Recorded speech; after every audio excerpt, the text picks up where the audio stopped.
Good morning students, आप सभी का स्वागत है। दोस्तों, हम पढ़ रहे शासक और इमारतें भाग तीसरा।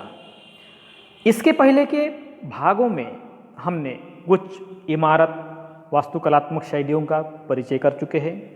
आज भी हम इस अध्याय का कुछ हिस्सा बचा हुआ है, उसको हम पूरा करने की कोशिश करते हैं।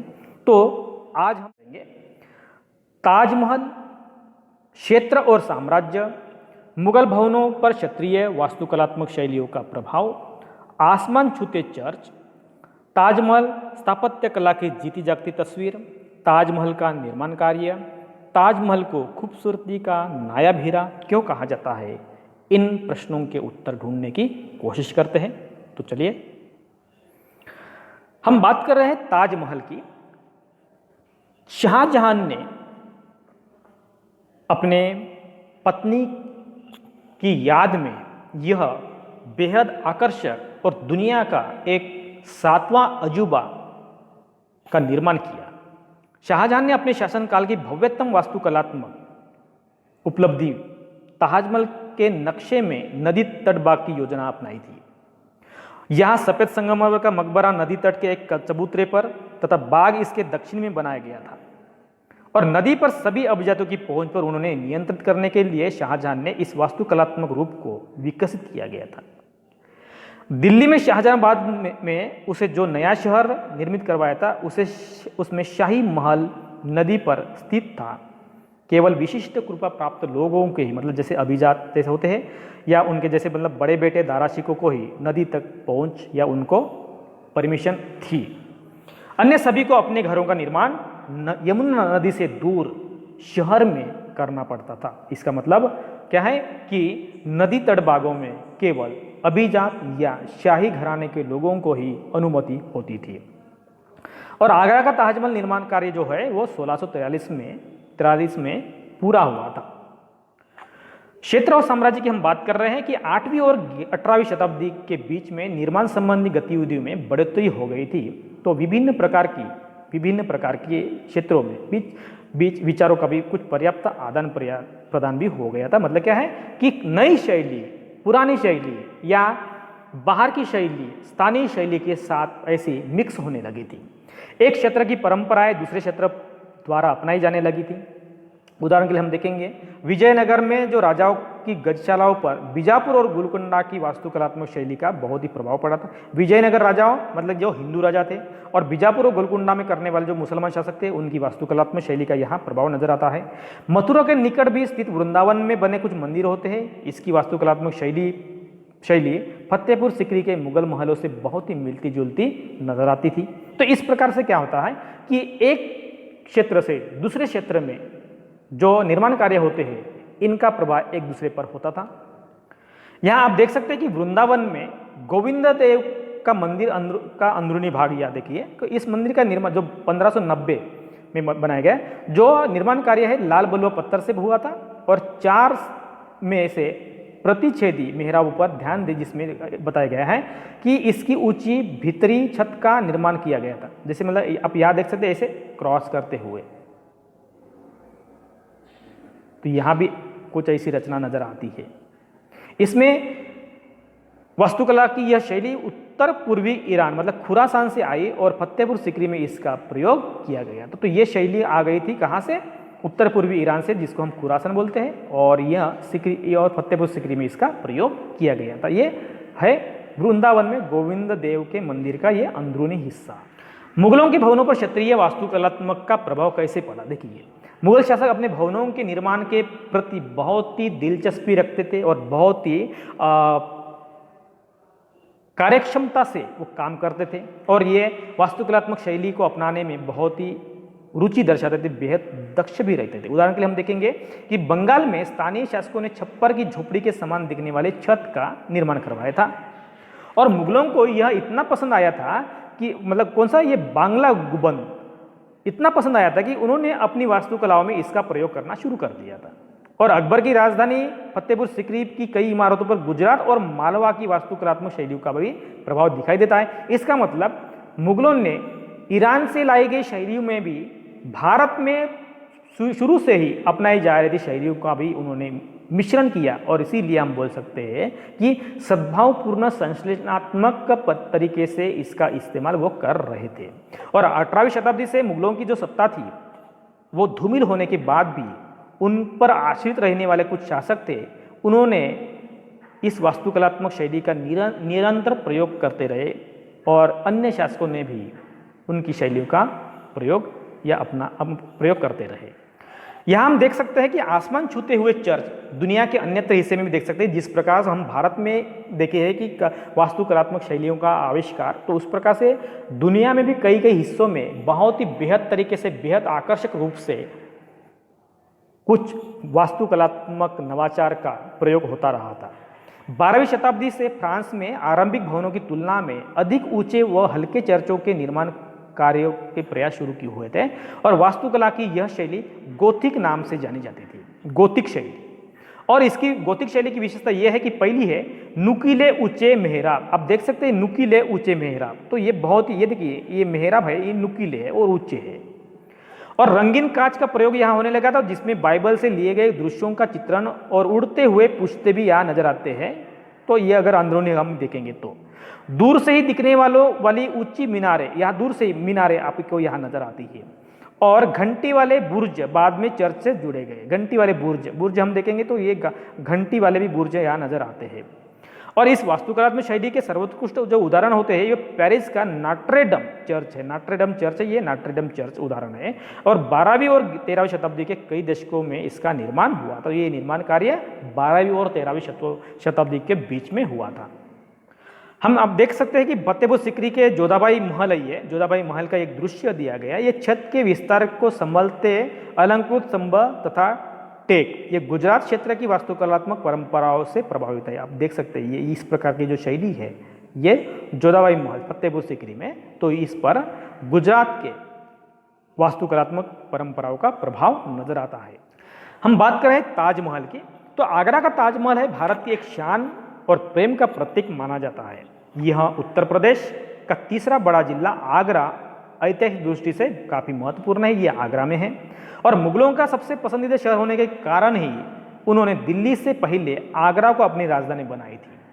इतिहास के अनुसार हम देखेंगे तो अब इब्राहिम लोदी ने इस शहर को 1504 में बसाया था, आगरा को 1504 में बसाया था। जिस समय इस शहर की स्थापना की गई थी उस समय किसी ने यह कल्पना भी नहीं की होंगी कि एक दिन यह शहर पूरे विश्व में अपनी खूबसूरती के लिए प्रसिद्ध हो जाएगा या अपना परचम लहराएगा, जिसे आज भी दुनिया के 7 अजूबों में से माना जाता है। यहां हम बात करते हैं कि स्थापत्य कला की यह जीती जागती एक तस्वीर समझी जाती है। इसका कारण भी देखिए, क्योंकि आगरा शहर का हम परिचय कर रहे हैं यहाँ, तो आगरा शहर दिल्ली से करीब 200 किलोमीटर की दूरी पर स्थित है, 200 किलोमीटर। और जिसे बनाने के लिए बगदाद से, ताजमहल को निर्माण करने के लिए बगदाद से कारीगर बुलाए गए थे जो पत्थर पर घुमावदार अक्षरों को तराश सकता था। तो बगदाद से घुमावदार अक्षरों को तराशने के लिए बुलाए गए थे कारीगर को।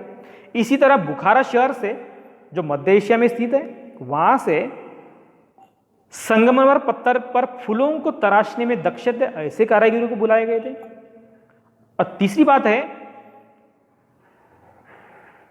कद के गुंबदों का निर्माण करने के लिए, विराट कद मतलब जो ऊंचे गुंबदों को निर्माण करने के लिए तुर्की के इस्तांबुल में रहने वाले दक्ष, जो एक्सपर्ट कारीगर होते हैं, उनको बुलाया गया था।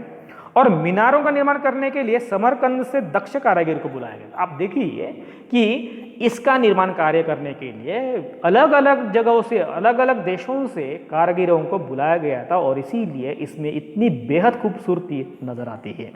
इस प्रकार ताजमहल के निर्माण से पूर्व 6 महीनों में कुशल कारीगरों को तराश कर उनमें से 37 लाख कारीगर इकट्ठे किए गए। तो आप देख सकते हैं 37 लाख कारीगर इकट्ठे किए गए थे, और जिनके देखरेख में 20,000 मजदूरों के साथ यह कार्य किया गया था। 20,000 मजदूर यहाँ लग गए थे 37 लाख कारीगर इकट्ठे किए थे और उनके बाद में 20,000 मजदूर भी लगाए गए थे। इनके साथ यह कार्य किया गया है। इसी प्रकार ताज निर्माण में लगाई गई सामग्री है जो है संगमर पत्थर जो है, जो कुछ सामग्री लगी है वो कहाँ से अलग अलग, जैसे मतलब जिस प्रकार से उन्होंने कारीगर अलग अलग देशों से लाए हैं उसी प्रकार उसका जो पत्थर का इस्तेमाल किया गया, पत्थर का इस्तेमाल प्रयोग में लाया गया है, वो पत्थर भी अलग अलग इलाकों से लाया गया। जैसे संगमरमर जो पत्थर है राजस्थान के मकरान से लिया गया है, और अन्य कई प्रकार के जो कीमती पत्थर होते हैं जैसे रत्न होते हैं वो बगदाद, अफगानिस्तान, तिब्बत, इजिप्ट, रूस, ईरान, इन देशों से उन्होंने इकट्ठा करके और भारी कीमतों पर उन्होंने खरीदी कर ताजमहल का निर्माण कार्य किया गया। तो ये हो गया स्थापत्य कला की जीती जागती तस्वीर, इसीलिए कहा जाता है क्योंकि यहाँ विभिन्न प्रकार की कुशलता दिखाई गई है। निर्माण कार्य देखिए, इसका निर्माण कार्य जो शुरू हुआ है वो 1630 में इसका निर्माण कार्य शुरू हो गया था और करीब 22 वर्षों में पूर्ण हो चुका, और जिसमें लगभग 20,000 मजदूरों का योगदान माना जाता है। और इसका मुख्य गुंबद है जो 60 फीट ऊंचा है और 80 फीट चौड़ा होता है। अगर आप कभी ताजमहल को विजिट करेंगे तो आपको ये देखने को मिल सकता है। मुमताज महल और शाहजहां की कब्र ताजमहल के निचले हिस्से में आमने सामने बनी हुई है। आज भी अगर हम आगरा शहर में जाते हैं, देशी विदेशी पर्यटक सैलानी का यह बहुत ही आकर्षक केंद्र बन गया है। खूबसूरत स्थापत्य कला में निर्मित होने की वजह से यहाँ गर्मी हो या ठंडी हो, कोई भी मौसम हो, यहाँ पर्यटकों की भीड़ दिखाई देती है। और पर्यटन विभाग की ओर से भी प्रतिवर्ष ताज महोत्सव का भी आयोजन यहाँ किया जाता है। तो ये हो गया है ताजमहल का महत्व और निर्माण कार्य से संबंधित जानकारी।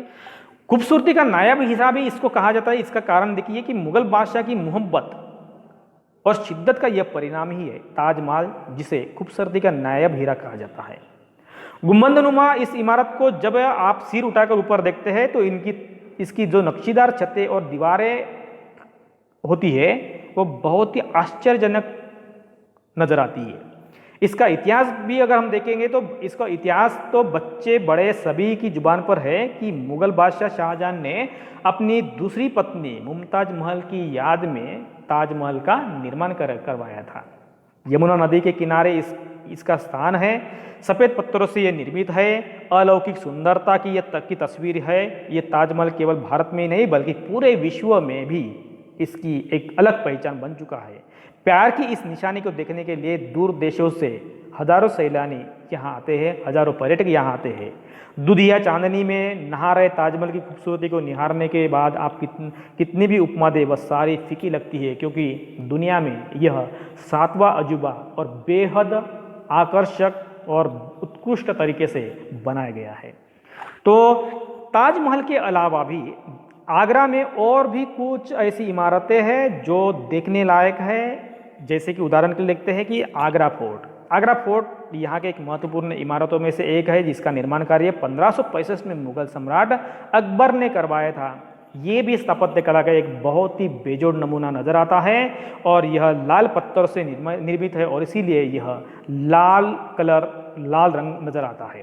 इसमें जहांगीर महल है जिसको हम दीवाने खास बोलते हैं और जो खूबसूरत शीश महल के रूप में भी प्रचलित है। मतलब क्या है, जो दीवाने खास है उसको शीश महल के रूप में भी जाना जाता है जो इसके अंदर है। दूसरा है फतेहपुर सीकरी और यह आगरा से लगभग 35 किलोमीटर दूर स्थित है और इस स्थान को अकबर ने अपनी राजधानी भी बनाया था, जो स्थापत्य की कला से बेजोड़ कलाओं से परिपूर्ण नजर आते हैं। ये हो गए फतेहपुर सीकरी के कुछ दृश्यों का चित्र। तीसरी हम बात करते हैं कि मेहताब बाग है यमुना नदी के विपरीत। अगर आप देख सकते हैं ये ताजमहल है और उसके विपरीत मतलब उसके अपोजिट ये इलाका नजर आता है।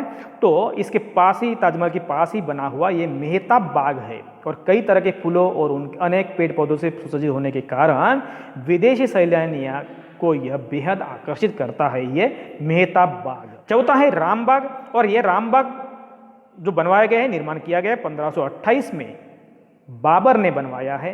ये ताजमहल के उत्तरी भाग में 2.5 किलोमीटर क्षेत्र में फैला हुआ है, जिसमें मुगलों द्वारा निर्मित सबसे पुराने बागों में से एक यह माना जाता है। तो दोस्तों इस तरह से हमने ताजमहल के अलावा आगरा के आसपास अन्य कुछ वास्तुकलात्मक शैलियाँ हैं जो सैलानियों को, पर्यटकों को आकर्षित करती है, उनको समझने की कोशिश की है। और इस तरह से हमने शासक और इमारतें इस अध्याय को समझ लिया है। उम्मीद करता हूँ यह आपको समझ में आया है और इसी के साथ हम रुकते हैं।